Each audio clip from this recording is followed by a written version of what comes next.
Hello friends, आप देखना शुरू कर चुके हैं इस YouTube चैनल का वीडियो ट्यूटोरियल सीरीज़ जो ओपन जनरल सिस्टम OJS का वर्ज़न 3.x की ट्यूटोरियल सीरीज़ है जो कि हिंदी लैंग्वेज में है। आप इस चैनल को सब्सक्राइब कर लीजिए। OJS से रिलेटेड आपको अपडेट्स मिलती रहेंगी। OJS 3.x से रिलेटेड कोई प्रॉब्लम हो, होस्टिंग सर्वर से रिलेटेड कोई प्रॉब्लम हो, माइग्रेशन से कोई रिलेटेड कोई प्रॉब्लम हो, थीम कस्टमाइजेशन से रिलेटेड कोई प्रॉब्लम हो तो कमेंट करके बता सकते हैं, उसका सॉल्यूशन देने की कोशिश की जाएगी।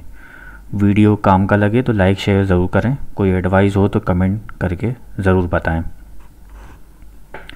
कमेंट करने के लिए आपको यूट्यूब पे जीमेल से लॉगिन करना पड़ेगा। इस वीडियो में आज हम आपको बताएंगे कि OJS वेबसाइट को प्रॉपरली किस तरीके से बैकअप किया जाता है।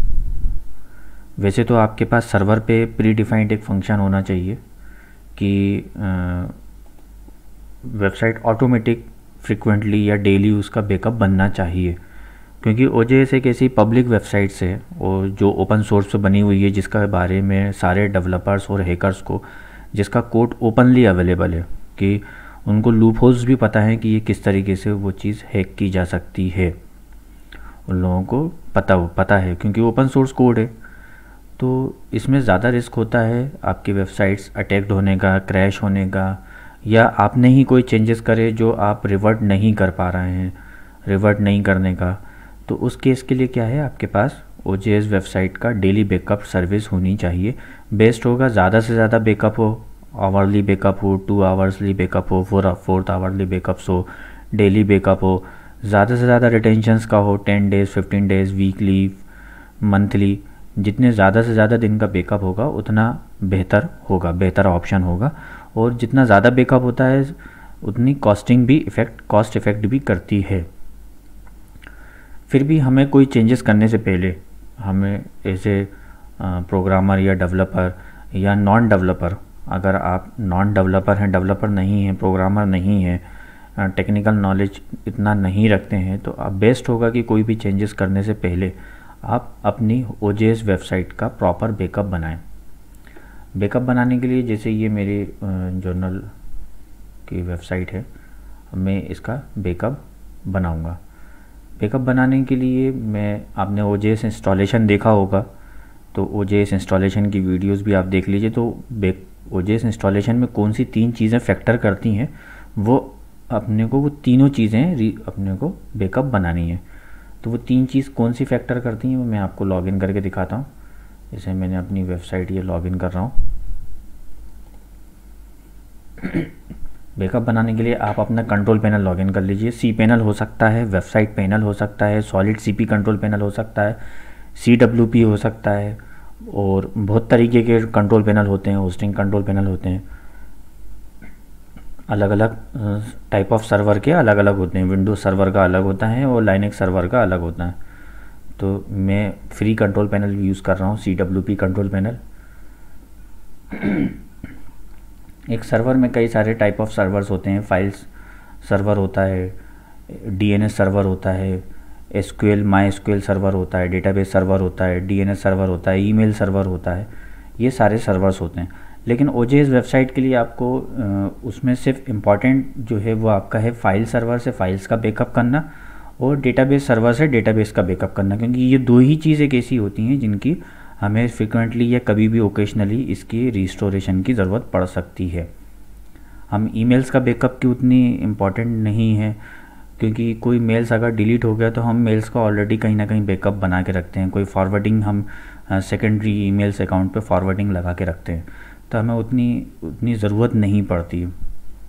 उसमें ऐसा नहीं है कि आपकी वेबसाइट बंद हो जाएगी, पर इसके केस में वेबसाइट बंद रहेगी जब तक कि आप उस चीज़ को रिस्टोर नहीं कर लेते हैं। अब फाइल सर्वर्स में आप फाइल मैनेजर को आप ओपन कर लीजिए। हर कंट्रोल पैनल में फाइल मैनेजर होता है। फाइल मैनेजर में आप फाइंड आउट कीजिए पब्लिक HTML फोल्डर। और दूसरा, आपने अगर इंस्टॉलेशन की वीडियोस देखी होगी तो हम फाइल्स की, जो हमारे OJS की फाइल्स को सेव करने के लिए एक अलग फ़ोल्डर बनाते हैं। एक पब्लिक HTML फोल्डर का होता है जिसमें सारी वेबसाइट्स की एग्जीक्यूटेबल फाइल्स होती हैं, और हम एक ओजेएस की सारी फाइल्स रिस्टोर करते हैं। जैसे हमारे केस में हमने आर्काइव के अंदर वो सारी चीज़ें, वो फोल्डर बना के रखा हुआ है। ज़्यादातर कॉमनली लोग फाइल्स नाम से फ़ोल्डर बनाते हैं, तो आपके रूट डायरेक्टरी में फाइल्स नाम से फ़ोल्डर होगा, आपने जिस भी नाम से बनाया होगा वो आपको देखना होगा। अगर नहीं मिलता है तो उसको ढूंढने का तरीका ये है कि आप पब्लिक HTML फ़ोल्डर ओपन कीजिए, उसमें config.inc.php फाइल, ये आपको दिख रही होगी, config.inc.php फाइल दिख रही होगी, इसको आपको ओपन करना है। ओपन करने के बाद इसके फाइल सेक्शन वाले में चले जाना है। फाइल सेक्शन वाले में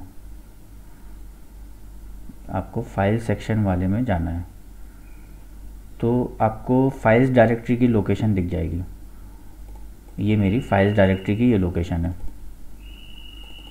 अब इस फाइल्स डायरेक्टरी की लोकेशन आपको पता चल गई, मतलब आपको दो फोल्डर का बैकअप लेना है, एक पब्लिक HTML के अंदर का जो डेटा है, दूसरा आर्काइव के अंदर जो डेटा है। आपको इन दोनों डेटा का बैकअप लेना है। पब्लिक HTML का डेटा का बैकअप लेने के लिए क्या करना है, आपके पब्लिक HTML के अंदर जितनी भी फाइल्स दिख रही हैं सेलेक्ट ऑल करिए। सेलेक्ट ऑल मतलब सारी फाइल सेलेक्ट होना चाहिए। सेलेक्ट करने के बाद कंप्रेस पे क्लिक कर दीजिए। कंप्रेशन टेक्निक सभी में होगा, सभी में होता है, सभी कंट्रोल पैनल में कंप्रेशन टेक्निक, मतलब मेरे जितनी भी फाइल्स हैं वो एक जिप फाइल में कन्वर्ट हो जाए। मैं आज की तारीख दूंगा, लेकिन तारीख उल्टी दूंगा। उल्टी कैसे, ईयर 20-04 आज की तारीख 19, और यहाँ पर मेंशन करना है मुझे .zip। ये मेरे कंट्रोल पैनल में है। दूसरे कंट्रोल पैनल में हो सकता है कि आपको चॉइस दे कि कौन सा किस कंप्रेशन टेक्निक में आपको कंप्रेस करना है। तो ये मैंने जैसे जिप फाइल दे दिया, सेव करूँगा।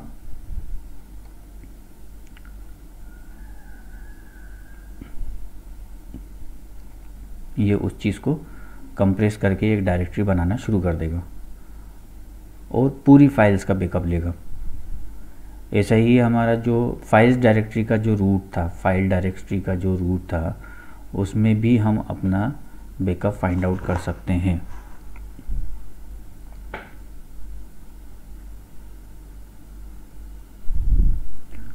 ये जब जिप फाइल कन्वर्ट हो जाएगी तो ये हमको बता देगा। टाइम लेगा, क्योंकि जितना बड़ी ओजेएस में फाइल्स और डायरेक्टरीज होती हैं उतना ज़्यादा टाइम लेगा। पहले उसकी एक कॉपी बनाएगा, फिर एक कंप्रेशन करेगा, कंप्रेशन करने के बाद सेव करेगा, आपकी पब्लिक HTML फोल्डर में ही सेव कर देगा।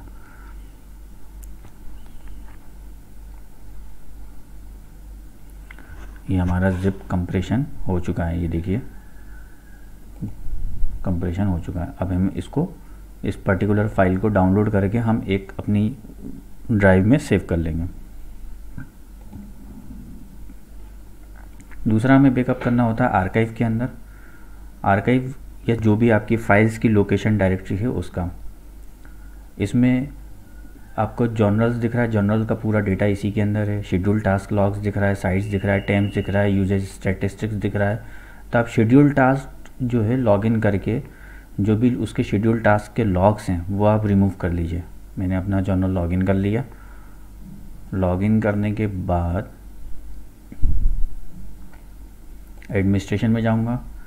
एडमिनिस्ट्रेशन से ये जितनी चीज़ें दिख रही हैं, clear data cache, template cash, schedule task and execution logs, ये तीनों चीज़ें मैं क्लियर कर लूँगा। एक्सपायर्ड यूज़र सेशंस ओके करके देन उसके बाद अब जो मेरा आर्काइव फोल्डर में जो पूरा फोल्डर है, अब मैं इसको कंप्रेस करके एक इसका बना लूँगा सेम T04-19-files.zip, इसको भी प्रॉपर नाम दे दूँगा और इसको भी मैं डाउनलोड करके सेव कर लूँगा। इसमें बहुत ज़्यादा टाइम्स लग गया है, क्योंकि इसके अंदर जितनी भी आर्टिकल्स होते हैं उनके PDFs होते हैं, उनकी वर्ड्स फाइल्स होती हैं, सबमिशंस फाइल होती हैं, पिक्चर्स होती हैं, और भी कई सारी फाइल्स होती हैं। तो इसलिए ये मे भी बहुत ज़्यादा टाइम ले।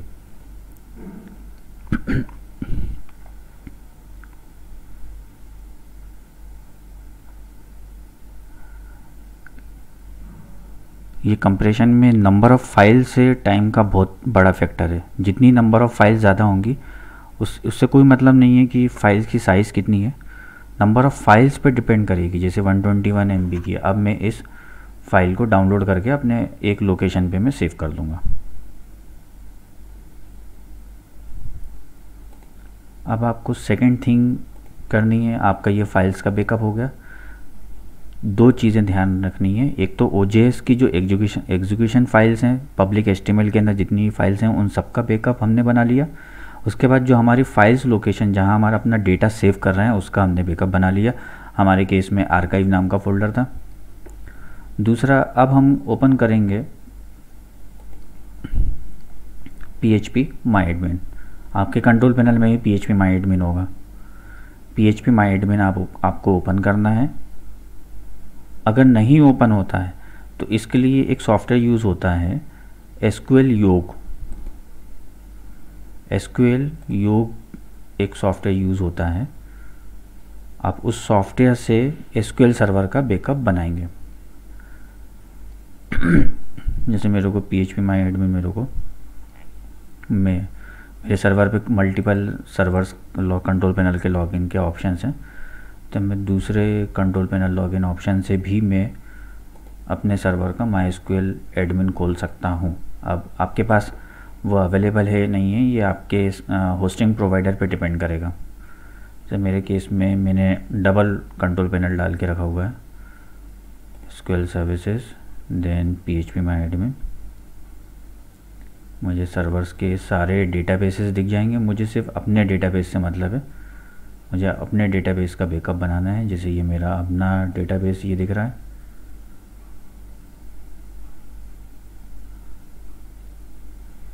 इसको क्लिक करने के बाद ऑप्शन आएगा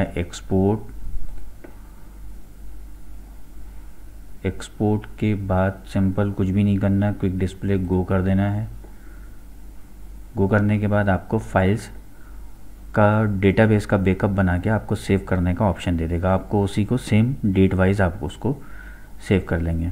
या आपका तीनों प्रॉपरली बैकअप हो गया। नंबर 1 आपका बैकअप हो गया फाइल्स, पब्लिक HTML के अंदर की फाइल्स का, एग्जीक्यूटिबल फाइल जो हमें वेबसाइट दिखती है वो पूरी कंप्लीट, और जो हमारी PDFs हैं, वर्ड फाइल्स हैं, फाइल्स डायरेक्टरी की पूरी कंप्लीट जो लोकेशन है हमने उसका बैकअप बना लिया और डेटाबेस का बैकअप बना लिया। इस तरीके से हम अपनी OJS वेबसाइट का कंप्लीट बैकअप बना सकते हैं, परफेक्टली बना सकते हैं। और कोई भी चेंजेस करने के बाद हमारा वो अगर प्रॉब्लमेटिक होता है तो हम उसको रिस्टोर कर सकते हैं। तो हम आपको कभी रिस्टोरेशन भी बताएंगे कि उसको कैसे प्रॉपरली रिस्टोर किया जाता है। इस वीडियो में बस इतना ही।